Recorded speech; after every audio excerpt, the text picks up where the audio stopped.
અથ શ્રી તુલસીપત્રમ ચેનલમાં હું અપર્ણા આપ સૌનું સ્વાગત કરું છું.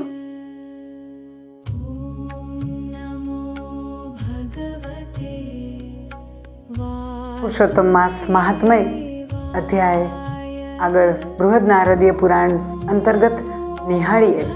શ્રી ગણેશાય નમઃ. પુરુષોત્તમ ભગવાનની જય. અધિક પુરુષોત્તમ માસની કૃષ્ણ પક્ષની પરમા એકાદશીની કથા અને પંચરાત્ર વ્રતની કથા.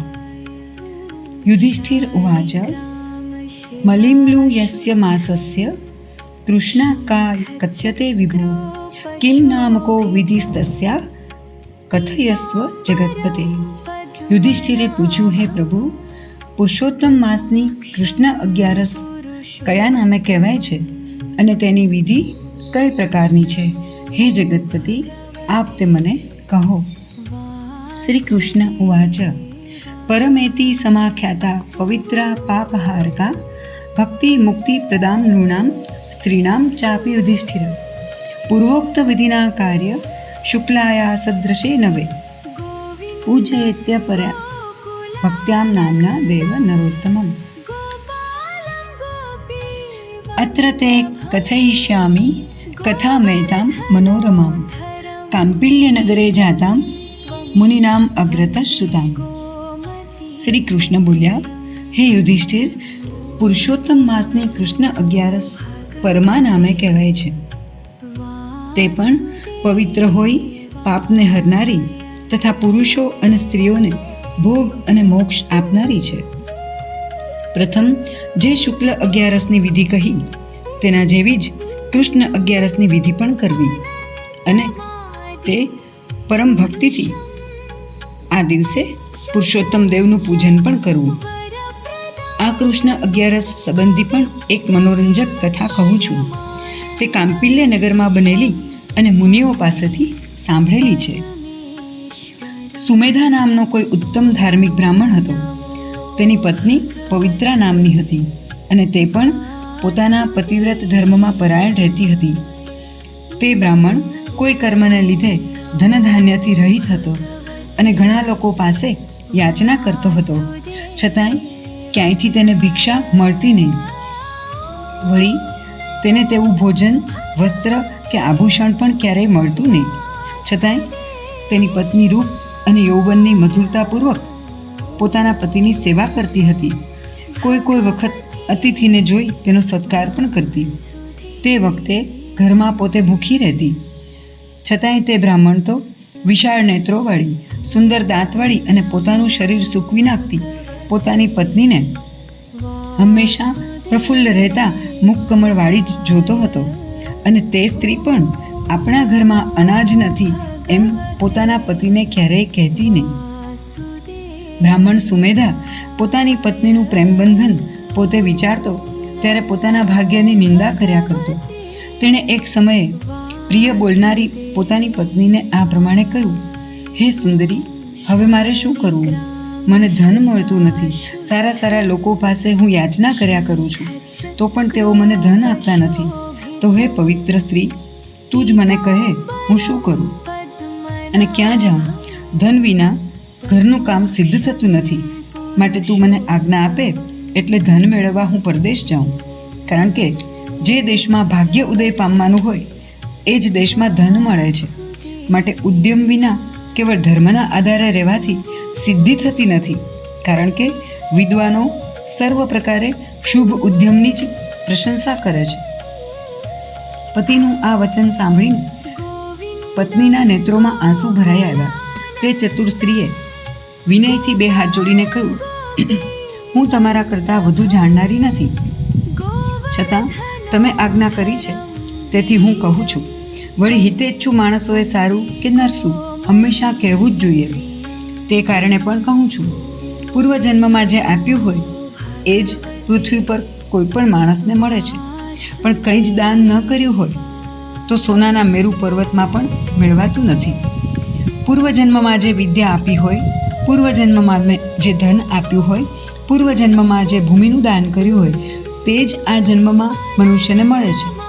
વિધાતાએ લલાટમાં લખ્યું હોય છે તે જ કોઈ પણ સ્થળે મેળવી શકાય છે. તો પણ જો કંઈ દાન રૂપે આપ્યું જ ન હોય તો ક્યાંયથી કશું જ મેળવાતું નથી. હે ઉત્તમ બ્રાહ્મણ, પૂર્વજન્મમાં મેં કે તમે કોઈ ઉત્તમ સુપાત્રોના હાથમાં ક્યાંય અતિશય થોડું કે વધુ ધન આપ્યું જ નથી. એ નક્કી છે કે આદેશ કે પરદેશમાં કોઈ પણ સ્થળે જાઓ પણ પૂર્વજન્મમાં જે કાંઈ દીધું હશે એ જ મેળવી શકાશે. તો પછી પરદેશ જવું વ્યર્થ છે. સર્વના ઈશ્વર પરમાત્મા માત્ર અન્ન તો કોઈને ન આપ્યું હોય તો પણ સર્વને આપે જ છે. માટે હે ઉત્તમ બ્રાહ્મણ, અહીં જ આપે અને મારે રહેવું યોગ્ય છે. વળી હે મહામુનિ, આપ વિના એક ક્ષણ હું રહી શકું એમ નથી, કારણ કે માતા, પિતા, ભાઈ, સસરો, સાસુ કે બીજા સગા સંબંધીઓ પણ ધણી વિનાની સ્ત્રીને સત્કારતા નથી. તો આ શહેરમાં પતિ વિના મારા બીજો લોકો કઈ રીતે સત્કાર કરે? ઉલટા ધણી વિનાની સ્ત્રીને તો દુર્ભાગી છે એમ કહીને જ લોકો નિંદે છે. માટે આપના ભાગ્ય યોગે અહીં પણ આપને ધન મળશે. આમ પત્નીનું વચન સાંભળી તે ચતુર બ્રાહ્મણ ત્યાં જ પોતાના શહેરમાં જ રહ્યો. એટલામાં મુનિશ્રેષ્ઠ કૌંડિન્ય ઋષિ ત્યાં પધાર્યા. તેને આવેલા જોઈ બ્રાહ્મણ શ્રેષ્ઠ સુમેધા હર્ષ પામ્યો. તરત જ પત્ની સાથે ઊભા થઈ મસ્તક વડે વારંવાર મુનિને નમન કર્યું અને કહ્યું, આજે હું ધન્યવાદને પાત્ર બન્યો. મારું જીવન સફળ થયું, કારણ કે આજે મારા મહાભાગ્યશાળી આપે મારી ઉપર કૃપા કરી અને આપના દર્શન મને થયા. આમ તે મુનીશ્વરને કહી તેણે ઉત્તમ આસન આપ્યું. તે બ્રાહ્મણની પૂજા કરી.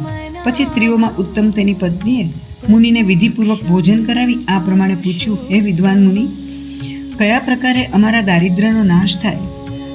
દાન કર્યું ન હોય તો પણ માણસ ધનને, વિદ્યાને અને સ્ત્રીને કઈ રીતે મેળવી શકે છે તે આપ જ કહો. હવે તો મારા આ પતિ મારો ત્યાગ કરી પરદેશ જવાની ઈચ્છા કરે છે અને પરદેશમાં પારકા શહેરમાં પરાયા લોકો પાસે ધન માંગવાની ઈચ્છા રાખે છે. પણ હે વિદ્વાન, મેં તેમને સમજાવીને અહીં રાખ્યા છે અને પૂર્વજન્મમાં કંઈ દાન કર્યું નથી, તેથી ક્યાંય પણ મળવાનું પણ નથી. આમ કહીને તેમને પરદેશ જતા અટકાવ્યા છે. તેટલામાં હે મુનિન્દ્ર, મારા ભાગ્યને લઈને આપ આજે અહીં પધાર્યા છો, તો હવે આપની કૃપાથી અમારું દારિદ્ર્ય જલ્દી નાશ પામે એમાં કોઈ સંશય નથી. તેથી હે ઉત્તમ બ્રાહ્મણ, કયા ઉપાયથી અમારું દારિદ્ર્ય ચોક્કસ નાશ પામે? હે કૃપાના સમુદ્ર, એવું કોઈ વ્રત, તીર્થ કે તપ આદિ આપ અમને કહો. ઉત્તમ સ્વભાવવાળી તે સ્ત્રીનું આ ભાષણ સાંભળીને મુનિશ્રેષ્ઠ કૌંડિન્યે મનમાં વિચાર કરી સર્વ પાપોના સમૂહનો નાશ કરનાર અને દુઃખ દારિદ્ર્યને નસાડી મૂકનાર ઉત્તમ વ્રત કહ્યું. ઋષિ બોલ્યા, પુરુષોત્તમ માસમાં જે કૃષ્ણ 11 આવે છે તે પરમા નામે પ્રખ્યાત છે. તે શ્રી વિષ્ણુ ભગવાનની સર્વોત્તમ તિથિ હોય ભોગ અને મોક્ષને આપનારી છે. તે દિવસે ઉપવાસ કરીને મનુષ્ય ધન ધાન્યથી યુક્ત થાય છે. તે વ્રતમાં ગીત વાજિંત્ર સાથે વિધિપૂર્વક જાગરણ કરવું. પૂર્વે કુબેરે અતિ ઉત્તમ તે વ્રત કર્યું હતું. તે વખતે શંકર ભગવાને પ્રસન્ન થઈને તે કુબેરને ધનનો અધિપતિ બનાવ્યો છે. તેમજ પુત્રને વેચી નાખનારા હરિશ્ચંદ્ર રાજાએ પણ પૂર્વે આ વ્રત કર્યું હતું. તેથી તેને વેચી નાખેલી પોતાની પત્ની, પુત્ર અને નિષ્કંટક થયેલું પોતાનું રાજ્ય ફરી પ્રાપ્ત થયા હતા. માટે હે વિશાળ નેત્રોવાળી, તું પણ આ ઉત્તમ વ્રત જાગરણ સાથે વિધિપૂર્વક કર. હે પાંડવ, યુધિષ્ઠિર, આમ કહીને કૌંડન્ય ઋષિ તે વ્રતની સર્વ વિધિ કહી અને પછી પ્રીતિ અને ભક્તિથી સંતુષ્ટ થઈને તેના પર કૃપાથી ફરી તેમણે એ સુમેધા બ્રાહ્મણને ઉત્તમ પંચરાત્ર વ્રત પણ કહ્યું, જેને કરવા માત્રથી ભોગ અને વૈભવ તથા મોક્ષ પણ પ્રાપ્ત થાય છે. અહીં એક વાત વિશેષ છે કે આ કૃષ્ણ પક્ષની એકાદશીથી જ અમાસ સુધીનું, એટલે કે એકાદશી, દ્વાદશી, ત્રયોદશી, 14 અને એક અમાસ, આમ આ 5 દિવસનું વ્રત આખા મહિના દરમિયાન જો આપણાથી કાંઈ પણ ન થયું હોય તો ફક્ત કૃષ્ણ પક્ષના 5 દિવસ જો આ મહિનામાં અધિક માસમાં વ્રત કરવામાં આવે તો એ પૂરેપૂરા મહિનાનું ફળ, કદાચ વિશેષ ફળ પણ આપે છે. એ વ્રત શ્રી કૃષ્ણે યુધિષ્ઠિર અને તમામ પાંડવો અને દ્રૌપદીને કરવાની આજ્ઞા કરેલી, જેને કારણે એ લોકો વનનો વિભાગ જે એ લોકોના ભાગ્યનો હતો એ દુર્ભાગ્યને દૂર કરીને ફરીથી ઇન્દ્રપ્રસ્થનું રાજ્ય, હસ્તિનાપુરનું રાજ્ય અને સુખ શાંતિ મેળવી શક્યા હતા પંચરાત્રના વ્રતના પ્રતાપે. એ પંચરાત્રની વિધિ ભગવાન યુધિષ્ઠિરને અહીં બતાવે છે.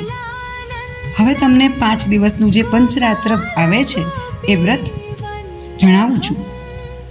પરમા કૃષ્ણ એકાદશીના દિવસે પ્રાતઃકાળમાં ઉઠીને દિવસનું પ્રથમ ભાગનું નિત્ય કૃત્ય કરીને શક્તિ પ્રમાણે પંચરાત્ર વ્રત કરવા, આદરથી ઉત્તમ નિયમો ધારણ કરવા. જે માણસ પુરુષોત્તમ માસના છેલ્લા 5 દિવસોમાં પ્રાતઃકાળે સ્નાન કરી 5 દિવસ નિરાહાર ઉપવાસ કરે છે તે પોતાના પિતા, માતા તથા પત્ની સાથે વિષ્ણુના વૈકુંઠ ધામમાં જાય છે. જે માણસ તે 5 દિવસમાં એક વખત ભોજન કરે છે તે પણ સર્વ પાપોથી રહિત થઈ સ્વર્ગલોકમાં પૂજાય છે. જે માણસ તે 5 દિવસોમાં સ્નાન કરી રોજ ફક્ત એક જ બ્રાહ્મણ જમાડે છે તેણે દેવો, અસુરો તથા મનુષ્યો સહિત સમગ્ર જગતને વિધિપૂર્વક જમાડ્યું ગણાય છે. વળી તે 5 દિવસ રોજ પાણીથી ભરેલો ઘડો બ્રાહ્મણને દાનમાં આપે છે. તેણે સ્થાવર જંગમ સહિત આખા બ્રહ્માંડનું દાન કર્યું ગણાય છે. જે માણસ આ 5 દિવસ સ્નાન કરીને રોજ તલનું એક પાત્રમાં દાન આપે છે તે આ લોકમાં વિશાળ ભોગો ભોગવીને મરણ પછી સૂર્યલોકમાં પૂજાય છે. જે માણસ આ 5 દિવસે બ્રહ્મચર્ય પાળી સંયમી રહે છે તે સ્વર્ગલોકમાં અપ્સરાઓ સાથે આનંદથી ભોગો ભોગવે છે. આવા પ્રકારનું આ વ્રત છે. માટે આ વ્રત કરવાથી ધનધાન્યથી યુક્ત થઈને છેલ્લે સ્વર્ગમાં જવાય છે. કૌંડિન્ય ઋષિએ તે સુમેધા બ્રાહ્મણની પત્નીને પણ આ વ્રત કહ્યું અને આમ કહ્યા પછી તે બ્રાહ્મણ પત્નીએ ઋષિના કહેવા પ્રમાણે પોતાના પતિની સાથે ભાવયુક્ત આ વ્રત કર્યું. પુરુષોત્તમ માસમાં સ્નાન કરી પરમા એકાદશીનું વ્રત તો કર્યું જ, તેમજ આ એકાદશીથી માંડીને 5 દિવસ એટલે કે અમાસ સુધીનું પંચરાત્ર વ્રત પણ પોતાના પતિની સાથે રહીને પૂર્ણ કર્યું. 6 દિવસે રાજમહેલથી આવતા રાજપુત્રને તે બ્રાહ્મણની સ્ત્રીએ જોયો. વિધાતાએ કરેલી પ્રેરણાને લઈને તે રાજપુત્રે જાતે આવીને ઉત્તમ વસ્તુઓથી ભરેલું એક નવું ઘર એ બ્રાહ્મણને દાનમાં આપ્યું અને વિધિપૂર્વક તેને તેની પત્ની સાથે ત્યાં જ એ જ ગામમાં વસાવ્યા. ઉપરાંત તેના તપથી પ્રસન્ન થયેલ રાજાએ સુમેધા બ્રાહ્મણને તેની આજીવિકા ચાલે એટલું એક ગામ ગરાસમાં આપ્યું અને પછી તે રાજા બ્રાહ્મણની સ્તુતિ કરી, પૂજા કરી પોતાને ઘેર ગયો. આમ પુરુષોત્તમ માસની પરમા કૃષ્ણ એકાદશીના ઉપવાસ કરી ઘણા જ આદરથી પંચરાત્ર વ્રત પણ સાથે કરી તરત જ આ બ્રાહ્મણ સર્વ પાપોથી રહિત થયો અને સર્વ પ્રકારના સુખો સાથે આ લોકના ભોગ ભોગવીને છેવટે પોતાની પત્ની સાથે વિષ્ણુનગર વૈકુંઠમાં ગયો. માટે જે મનુષ્યો આ પરમા ઉત્તમ એકાદશીનું વ્રત કરશે તેઓ પણ વિષ્ણુધામમાં અવશ્ય જશે. વળી પંચરાત્ર વ્રતનું જે પુણ્ય પ્રાપ્ત થાય છે તેને તો હું પૂરેપૂરો કહી શકું એમ પણ નથી, છતાંય થોડુંક પુણ્ય તેને કહું છું. જેણે પુરુષોત્તમ માસની પરમા એકાદશીનું વ્રત કર્યું તેણે પુષ્કર આદિક સર્વ તીર્થો, ગંગા આદિ સર્વ નદીઓમાં સ્નાન તથા ગાય આદિક સર્વ દાન સંપૂર્ણ કર્યા ગણાય છે. એટલું જ નહીં, તેણે ગયા શ્રાદ્ધ કર્યું ગણાય, સર્વ પિતૃઓને સંતોષ્યા મનાય છે તથા વ્રતખંડ નામના ગ્રંથમાં સર્વ વ્રતો કર્યા ગણાય છે. જેમ મનુષ્યોમાં બ્રાહ્મણ શ્રેષ્ઠ, ચોપગા પ્રાણીઓમાં ગાય ઉત્તમ છે, દેવોમાં ઇન્દ્ર શ્રેષ્ઠ છે, એમ મહિનાઓમાં પુરુષોત્તમ માસ અતિ ઉત્તમ અને શ્રેષ્ઠ છે. અને એ પુરુષોત્તમ માસમાં પણ છેલ્લી 5 રાત્રિ 5 દિવસ પાપોનો નાશ કરનાર છે અને તે પંચરાત્રમાં પણ પરમા પદ્મિની એકાદશી સર્વ પાપોનો નાશ કરનાર છે. જે ડાયા માણસો અશક્ત હોય તેમણે પણ આ બંને એકાદશીઓમાં એક એકાદશી તો શક્તિ પ્રમાણે અવશ્ય કરવી. મનુષ્ય જન્મ મેળવીને જેઓ પુરુષોત્તમ માસમાં સ્નાન કર્યું નથી તેઓએ મનુષ્ય જન્મનો નાશ જ કર્યો ગણાય છે. વળી જેઓ શ્રીહરિના દિવસ એકાદશીનો ઉપવાસ નથી કરતા તેઓ 84 લાખ યોનિના સંકટમાં ભમ્યા જ કરે છે. તેઓનો સંસારથી છુટકારો થતો જ નથી. મનુષ્ય જન્મ દુર્લભ છે. પુણ્યના ઢગલા એકઠા કર્યા હોય તો જ મેળવી શકાય છે. માટે કાળજી રાખીને પુરુષોત્તમ માસની પરમા એકાદશીનું ઉત્તમ વ્રત અવશ્યપણે કરવું. શ્રી કૃષ્ણ ઉવાચ. શ્રી કૃષ્ણ બોલ્યા, હે નિર્દોષ યુધિષ્ઠિર, તમે મને જે પૂછ્યું હતું તે આ સર્વ પુરુષોત્તમ માસની પરમા એકાદશીની ઉત્પત્તિનું વૃત્તાંત મેં તમને કહ્યું. માટે હે રાજન, સાવધાન રહી તમે આ વ્રત કરજો. સૂતજી બોલ્યા, શ્રી કૃષ્ણે કહેલું પૂર્વોક્ત મહાત્મય સાંભળ્યા પછી યુધિષ્ઠિર રાજા પોતાની પત્ની તથા ભાઈઓ સહિત આ વ્રત કર્યું હતું, જેથી આલોક અને સ્વર્ગલોકમાં દિવ્ય ભોગો ભોગવી અતિ પ્રસન્ન થયેલો તે રાજા વૈકુંઠ ધામમાં વિષ્ણુ ભગવાનના પાર્ષદો વડે લઈ જવાયો હતો. માટે જે મનુષ્યો પણ આ રીતે પુરુષોત્તમ માસમાં ઉત્તમ સ્નાન કરી વિધિપૂર્વક એકાદશીનું વ્રત કરે છે તેઓ પૃથ્વી પરના ભોગો ભોગવીને સ્વર્ગમાં દેવેન્દ્ર જેવો વૈભવ પામે છે અને છેવટે ત્રણેય ભુવનોમાં બંધાયેલા શ્રી વિષ્ણુ ભગવાનના વૈકુંઠ ધામમાં જાય છે. અહીં એક વાતની વિશેષ નોંધ લઈએ કે પંચરાત્ર વ્રત છે એમાં ખાસ કરીને 5 રાત્રિનો મહિમા વધુ છે. આ 5 દિવસો દરમિયાન બની શકે તો રાત્રિ જાગરણ કરી પ્રભુનું નામસ્મરણ, જાપ, પઠન, સ્તોત્ર એનું વધુ પ્રમાણમાં જપ કરી શકીએ. વિષ્ણુ સહસ્ત્ર નામના જપ કરી શકીએ, શ્રી સૂક્તમના પણ જપ કરી શકીએ. પણ રાત્રિનો મહિમા વધુ છે એટલે આ પંચરાત્ર એવું આ વ્રતનું નામ છે. ઇતિ શ્રી બૃહદ નારદીય પુરાણના અંતર્ગત પુરુષોત્તમ માસ મહાત્મ્યમાં અધિક કૃષ્ણ એકાદશી પરમા નામની એકાદશીનું વ્રત નામનો અધ્યાય સમાપ્ત. પુરુષોત્તમ ભગવાનની જય. તો ફરી મળીશું આવા જ નવા વિષય વિડીયો સાથે. અત્યારે રજા આપો. આપણું અને આપણા પરિવારનું જતન કરવાનું ભૂલતા નહીં. મારી ચેનલને લાઈક કરજો, શેર કરજો, સબસ્ક્રાઈબ કરજો. આવજો.